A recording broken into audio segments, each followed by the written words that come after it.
ओम नमो नारायण भक्तों, आज हम पहुँचे हैं सुकरताल में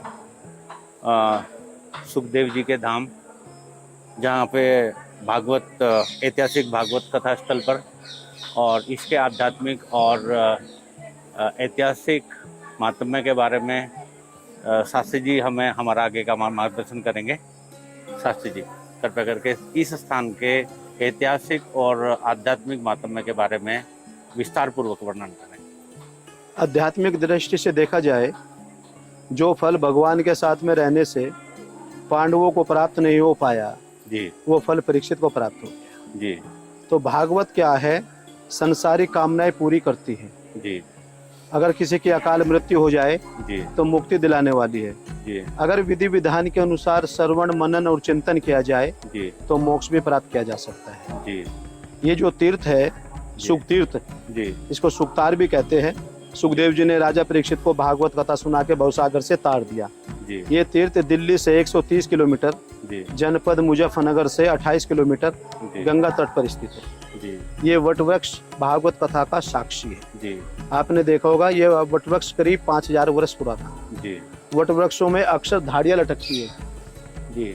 आप इस वटवृक्ष में ध्यान से देखिए तो वो चीज नजर बहुत कम आती है। हाँ, दाढ़ी। थोड़ी बहुत है तो वो जड़ में चिपक गया, रास्ता नहीं रोक रखा जी। नीचे का। जी, ये कथा महाभारत काल से जुड़ी हुई है। जी।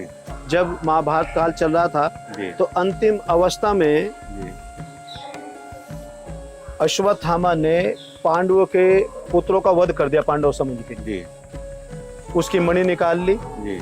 चोटी काट ली, उसका अपमान करके निकाल दिया। जी, तो बदला लेने के लिए अश्वत्थामा ने ब्रह्मास्त्र का प्रयोग किया। जी। वो जानता था पांडव तो अमर है नहीं, अभिमन्यु चक्रव्यूह मारे गए हैं, जी, उत्तरा गर्भवती है। जी। तो अश्वत्थामा ने ब्रह्मास्त्र का प्रयोग किया जी, तो भगवान ने सुदर्शन चक्र से उस बालक की गर्भ में रक्षा की। जी। वही बालक आगे चल के परीक्षित के नाम से विख्यात हुआ। जी, परीक्षित के समय में कलयुग का आगमन हुआ जी। और कलयुग को रहने के लिए परीक्षित ने कुछ स्थान दिए थे। जी, तो उनमें से एक स्थान था नित्य से कमाए धन में भी रह सकते हो, कोई भी धातु हो, जी। सोना चांदी हीरे मोती। जी, तो परीक्षित को मालूम नहीं था कि हमारे यहाँ भी कुछ ऐसी चीज हो सकती है। जी। जब राजसू यज्ञ कर रहे थे पांडव, जी। तो उस यज्ञ का एक नियम था सभी दिशाओं के राजाओं को अपने अनुकूल करना। जी, और जरासंध जो है पांडवों के अनुकूल नहीं था, जी। क्योंकि पांडवों की तरफ थे भगवान कृष्ण जी, जी, और कृष्ण भगवान की जो मामिया थी कंस की पत्नियां, वो जी। जरासंध की पुत्रियां थी। जी, तो इस भीम के द्वारा जरासंध का वध हुआ तो निशानी के तौर पर उसका मुकुट उठा लाए। जी। आने वाले समय परीक्षित राजा बने, उन्हें क्या पता पूर्वजों की संपत्ति है, राजकोष तो हमारी है, उठा के पहने लिए। जी, अब जब नई चीज पहनते हैं तो दर्पण जरूर देखते हैं। जी। तो राजा ने मुकुट पहना और दर्पण देखा, जी, चलो शिकार खेलने। जी। शिकार खेलने जंगल में गए तो उनको वहां प्यास लगी। जी, तो एक समीक ऋषि का आश्रम में पहुंचे। तो ऋषि भजन में बैठे हुए थे, बार बार याचना करते रहे, जल मिला नहीं।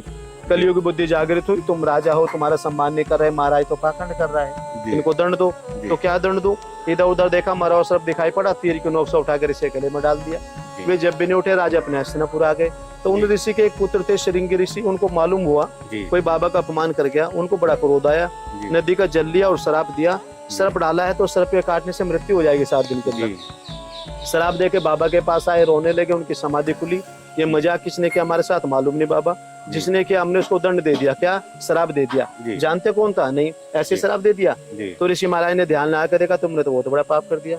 जी। एक छोटी सी गलती कारण मृत्यु दंड दे दिया ऐसे धर्मात्मा राजा को, जिसको गर्भ में भगवान के दर्शन हो गए, उससे बड़ा भगत कौन होगा? जी। अरे वे तो हमारे अतिथि थे, प्यासे थे, जल की तलाश में हमारे आश्रम आए। जी। दोषी तो कोई और है, ये तो कलयुग ने करा दिया, जाओ उन्हें खबर करो। एक शिष्य को हस्तिनापुर भेजा। थका हारा राजा अपने महल पहुंचे, जल पिया, जैसे मुकुट उतारा तो सात्विक बुद्धि जागृत हुई। ये मैं क्या करके आया हूँ? मेरे पूर्वज कितना सम्मान करते थे, मैं सर्प डाल के आया हूँ, तो लोग क्या कहेंगे? सवेरे जाऊंगा, क्षमा मांगूंगा। तो द्वारपालों ने बताया ऋषि महाराज आए हैं, उनका स्वागत किया, जो भी दंड देना चाहते तैयार है। दंड तो निर्धारित हो चुका है, आपके जीवन के 7 दिवस है, एकांत जगह पे जाकर व्यतीत करो। तो राजा परीक्षित हस्तिनापुर की गद्दी अपने बड़े पुत्र जन्मेजय को देके इस पावन स्थल पे आए।